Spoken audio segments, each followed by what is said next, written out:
안녕하세요. 돈 버는 간판의 용쌤입니다. 가게를 새로 열거나 이전을 준비하다 보면 반드시 고민하게 되는 것이 간판입니다. 요즘은 간판을 최소화하는 미니멀 트렌드도 있지만 결국 고객에게 내 매장을 명확하게 보여주고 기억하게 하려면 간판은 선택이 아니라 필수입니다. 간판을 고르다 보면 가장 먼저 떠오르는 고민이 있습니다. 바로 어떤 간판을 해야 예산을 아끼면서도 예쁘고 효과적으로 만들 수 있을까 하는 부분입니다. 온라인에서 찾아보면 아크릴, 플렉스 같은 단어가 쏟아지고 정보는 너무 많은데 정작 정확하게 어떤 간판이 내 상황에 맞는지 판단하기가 어렵습니다. 그런데 실제 거리에서 많이 보이는 간판을 다시 보면 대부분의 간판이 몇 가지로 정리됩니다. 플렉스 간판, 채널 간판, 갈바 간판. 이 세 가지가 전체 간판의 80%에서 90% 이상을 차지합니다. 이렇게 특정 간판 종류가 압도적으로 많이 쓰이는 이유는 가격, 유지 보수, 디자인, 시인성이라는 네 가지 기준을 모두 만족시키기 때문입니다. 그 중에서도 오늘은 가격 대비 효과가 가장 좋아서 가장 많이 선택되는 플렉스 간판을 심층적으로 설명드리겠습니다. 처음 간판을 하시는 분들은 플렉스가 뭐가 좋은지, 왜 싸면서도 많이 선택되는지 모르는 경우가 많습니다. 오늘 영상은 플렉스 간판을 처음 접하는 분도 바로 이해할 수 있게 구조부터 장점, 단점, 유지 보수, 견적 기준, 설치할 때 꼭 알아야 하는 규정과 주의 사항까지 모두 정리해서 알려드리겠습니다. 먼저 플렉스 간판이 어떤 방식으로 제작되는지 이해해야 합니다. 플렉스 간판은 알루미늄 프레임을 먼저 제작한 뒤 그 위에 플렉스 천을 팽팽하게 씌워 고정하는 방식입니다. 플렉스 천은 유연하면서 내구성이 좋고 인쇄 표현력이 뛰어나서 색감과 그래픽이 잘 표현됩니다. 플렉스 간판의 가장 큰 특징은 디자인 방식이 인쇄라는 점입니다. 그래픽이 화려해져도 비용이 갑자기 늘어나지 않고 디자인이 단순하다고 해서 특별히 저렴해지지도 않습니다. 그래서 디자인 복잡도와 금액이 직접 연결되지 않고 예산 예측이 매우 쉽습니다. 가게 오픈 비용을 줄여야 하는 사장님들에게는 큰 장점입니다. 또한 플렉스 간판은 프레임을 한번 설치해두면 나중에 디자인만 바꾸고 싶을 때 출력물만 다시 인쇄해서 새 천으로 갈아 끼우면 끝입니다. 신규 시공 대비 보통 30%에서 50% 정도면 교체가 가능합니다. 상호를 변경하거나 입점 업종이 바뀌는 매장에서는 이 점이 엄청난 장점입니다.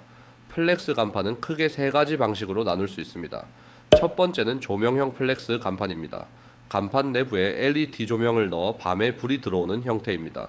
야간 시인성이 매우 좋고 멀리서도 매장이 확실하게 보이기 때문에 밤 장사 위주인 업종에 특히 적합합니다. 두 번째는 비조명 플렉스 간판입니다. 내부에 LED가 들어가지 않아 불이 켜지지 않는 형태입니다. 세 번째는 비조명 플렉스 위에 스카시 글자를 조합한 방식입니다. 플렉스는 기본적으로 평면 인쇄라 조금 밋밋하게 보일 수 있는데 여기에 고무 스카시 같은 입체 글자를 얹으면 볼륨감이 생기고 전체적인 완성도가 높아집니다. 상호나 핵심 문구를 입체로 강조하면 시선이 확실히 모이고 멀리서도 초점이 잘 잡힙니다. 불이 들어오지 않아도 세련된 느낌을 줄 수 있어 인기 있는 방식입니다. 이 세 가지 방식을 정리하면 조명형은 밤에 밝게 보이는 시인성이 강점이고 비조명은 가격이 저렴하고 깔끔하며 비조명 플러스 스카시는 입체감으로 디자인 균형을 맞출 수 있다는 장점이 있습니다. 견적 기준도 정확히 알고 계셔야 합니다. 많이 사용하는 가로사 미터, 세로일 점 2미터 기준으로 설명드리겠습니다. 조명형 플렉스는 대략 75만 원 정도이며 여기에 1층 기준 시공비 40만 원 정도가 추가됩니다. 총액은 약 115만 원 내외로 형성되며 층수가 올라가거나 시공 난이도가 높으면 변동될 수 있습니다. 비조명 플렉스는 약 60만 원 정도입니다. 시공비는 현장 접근성에 따라 달라지지만 기본적으로 조명형보다 부담이 적습니다. 비조명 플러스 스카시는 기본 75만 원 정도에서 시작하며 입체 글자의 수, 크기, 두께, 도장 방식에 따라 추가 비용이 발생합니다. 상호가 짧고 굵을수록 가독성도 좋고 비용도 절약됩니다. 이제 플렉스 간판의 장점을 더 깊게 살펴보겠습니다. 첫째, 가격 대비 효율이 매우 높습니다. 같은 크기의 간판을 비교하면 플렉스가 가장 저렴하고 디자인 자유도가 높아서 표현력도 뛰어납니다. 둘째, 유지 보수가 쉽습니다. 조명형이든 비조명이든 구조가 단순해서 불량이 생겨도 빠른 조치가 가능합니다. 조명형의 경우 LED 모듈만 부분 교체할 수 있도록 설계하기 때문에 전체 간판을 갈아야 하는 일이 거의 없습니다. 셋째, 대형 간판 제작에 유리합니다. 플렉스는 연결 방식으로 큰 사이즈도 제작 가능하기 때문에 외벽 전체를 덮는 대형 간판에도 적합합니다. 반면 단점도 있습니다. 인쇄물 특성상 시간이 지나면 햇빛과 비에 의해 색이 조금씩 바랠 수 있습니다. 또한 조명형은 내부 LED의 수명이 닿으면 밝기 편차가 생길 수 있지만 이는 대부분 3년 이상 사용했을 때 생기는 현상입니다. 그렇기 때문에 플렉스 간판은 디자인이 정말 중요합니다. 천에 그대로 인쇄되기 때문에 글자 비율, 공간 사용, 색 조합, 패턴 처리에 따라 전체 인상이 확 달라질 수 있습니다. 그래서 디자인을 담당하는 팀이 얼마나 경험이 있는지가 매우 중요합니다. 설치 시에는 반드시 지자체 조례도 확인해야 합니다.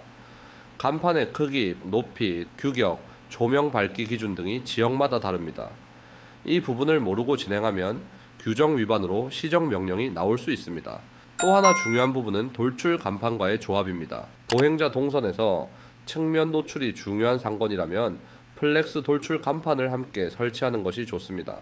돌출 간판은 양면으로 제작되기 때문에 양방향에서 동시에 시야를 확보할 수 있고 밤에는 점등형을 선택하면 눈에 확 들어옵니다. 유지 보수 관점에서도 플렉스는 장점이 많습니다. 보통 이 3년 주기로 청아리를 해주면 항상 새 간판처럼 유지할 수 있습니다.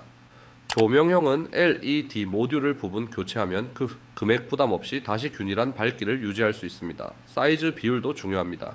가로 4m, 세로 1점. 이 미터는 대부분의 1층 상가에서 가장 안정적이고 시인성이 좋은 비율입니다. 글자 크기, 자간, 행간 등도 업종과 상권에 맞게 조정해야 가독성이 좋아집니다. 오늘 영상에서는 플렉스 간판의 제작 방식, 종류, 장단점, 견적 기준, 유지 보수 방법, 디자인 전략까지 모든 내용을 한 번에 정리해서 알려드렸습니다. 내 매장에 맞춘 정확한 견적이 필요하시면 아래 고정 댓글을 꼭 확인해 주세요. 오늘 영상이 도움되셨다면 좋아요와 구독 눌러주시고 새로운 영상도 편하게 시청해 주세요. 시청해 주셔서 감사합니다. 돈 버는 간판의 용쌤이었습니다.